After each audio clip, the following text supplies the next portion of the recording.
അതുപോലെ ഇവക്കും വേണ്ടി ഞാൻ എഴുതി പ്രാർത്ഥിക്കുമായിരുന്നു. അങ്ങനെ മമ്മി ഒരു ഇതുപോലെ തന്നെ ഞങ്ങൾ എല്ലാവരും ഉടമ്പടിയിൽ പ്രാർത്ഥിക്കണവരാണ്, ഓൺലൈൻ ആണെങ്കിലും. അപ്പോൾ എല്ലാ നിബന്ധനകളും അതുപോലെ തന്നെ പാലിച്ചാണ് പോകുന്നത്. അപ്പോൾ ഒരു ദിവസം മമ്മി ഇങ്ങനെ സ്വപ്നം കണ്ടു, ഇങ്ങനെ ഒരു ബൾബാണ് കാണുന്നത്, മൊത്തം ഒരു പ്രകാശമായിട്ടുള്ളൊരു ബൾബ്. അപ്പോൾ രാവിലെ എണീച്ചു വന്നപ്പം ഞാൻ സ്വപ്നം കണ്ടായിരുന്നു, ഈ സന്നിധി തന്നെ കണ്ടത് ഒരു സാക്ഷ്യമായി മാറട്ടെ എന്നുള്ള രീതിയിൽ ദൈവം എനിക്ക് കാണിച്ചു തന്നതായിരുന്നു. അപ്പോൾ ഇങ്ങനെ മമ്മി എണീച്ചു വന്നപ്പോൾ എന്നോട് പറഞ്ഞു, ഞാൻ വിശ്വസിക്കുമെന്നൊന്നും അറിയില്ല, അതുകൊണ്ട് എന്നോട് പറഞ്ഞു, ഞാൻ ഇങ്ങനെ സ്വപ്നം കണ്ടു, പ്രകാശമാണ്, ഒരു ബൾബാണ് കണ്ടത്, അതെങ്ങനെയാണ് എനിക്കറിയില്ല. അപ്പം ഞാൻ തമാശയ്ക്ക് ഒരു ബൾബോ എന്ന് ഞാൻ വിചാരിച്ചു.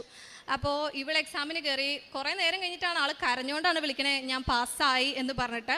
അതിൻ്റെ കൂട്ടത്തിൽ ഇങ്ങനെ മമ്മിയുടെ അടുത്ത് അവളിങ്ങനെ പറഞ്ഞു, മമ്മി കണ്ട ബൾബ് ഇതാണോ എന്ന് ചോദിച്ചിട്ട് അവൾ എക്സാം പാസ്സായപ്പം അവർ കൊടുത്ത് കൺഗ്രാജുലേറ്റ് ചെയ്തുകൊണ്ട് കൊടുത്ത ഒരു പേപ്പറിൽ ഒരു ബൾബായിരുന്നു ഫ്രണ്ടിൽ. അങ്ങനെ മാതാവ് എല്ലാ രീതിയിലും ഞങ്ങൾ